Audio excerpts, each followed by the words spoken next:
Nebuchadnezzar, we do not need to defend ourselves before you in this matter. If we are thrown into the blazing furnace, the God we serve is able to save us from it, and he will rescue us from your hand, O king. But even if he does not, we want you to know, O king, that we will not serve your gods or worship the image of gold you have set up. Look at that faith that they had. They said, God's going to save us, he's going to protect us, but let us tell you this, even if God chooses not to, we still won't worship your gods. That is commitment. Saying, I'm not even going to make it, I'm not going to make it contingent on if life is fair. I'm not going to give up my convictions. I'm not even going to make my commitment to God contingent on his commitment to me. That's commitment.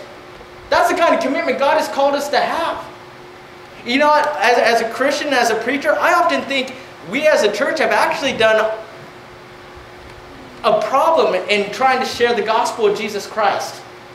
Because one of the problems that we have taught is we've taught this shallow commitment to God. You know, just come on Sunday, throw a few dollars into the plate, worship God, and you're good.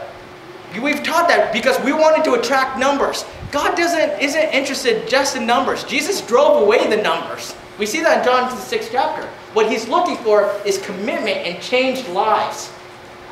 You see, look at what Jesus says. A lot of people think Jesus was this easy preacher who just wants you to be saved and go to heaven. No, he wants full commitment. Look at what Jesus says. Jesus was the kind of guy who saw fishermen and said, leave your father's business and follow me. He was the kind of guy who saw a tax collector and said, leave your wealth in your tax booth and follow me.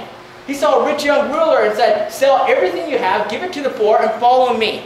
He was the kind of person who said, if you love your father, your mother, your son, your daughter, your spouse more than me, you're not worthy of me.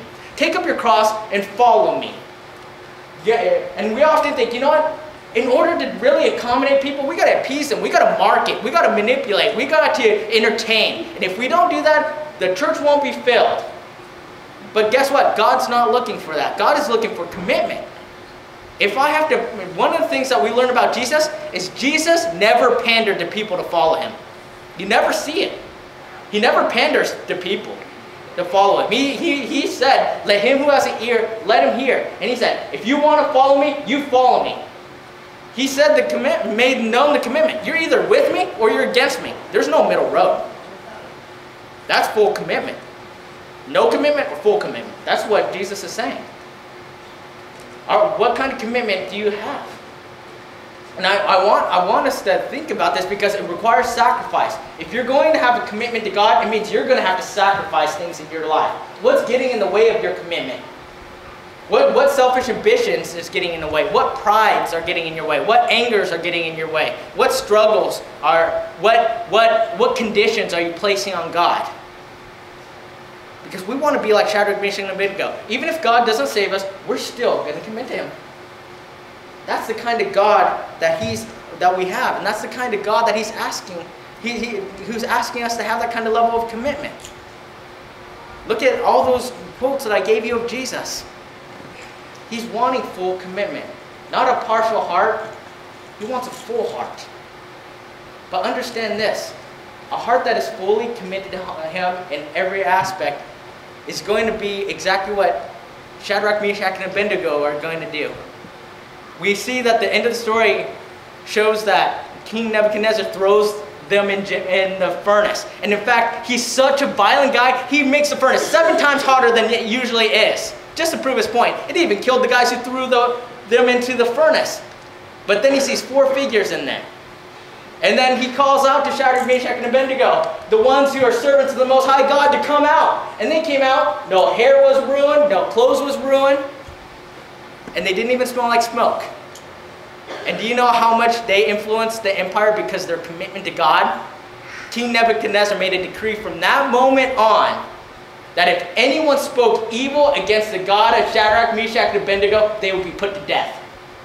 Because the commitment of these 3 individuals to God, without any conditions, just serving God because he's God, they changed a whole empire's view of God. Imagine what we could do here in Moses Lake if each one of us made a commitment saying, you know what, We're going to commit to you even when life is unfair. We're going to hold to our convictions, and we're going to sacrifice. I'm not going to hold anything back. No conditions, just submission. Just a full allegiance to you. And we know that's a life worth living because it changes lives. It's one that shows God we love Him. And as Randy said, love is always seen in action and doing. But understand this, that's not the end story. Because we know God is always going to commit back to us with that room that Jesus has prepared for each and every one of us. Eternal life and a relationship with Him forever. So if we're going to change our own lives, if we're going to change our families, if we're going to change the church and the community, we got to have the courage to commit to God fully. And if we do, we can just be like Shadrach, Meshach, and Abednego and change everyone's view of God. So let us have the courage today to commit to God fully.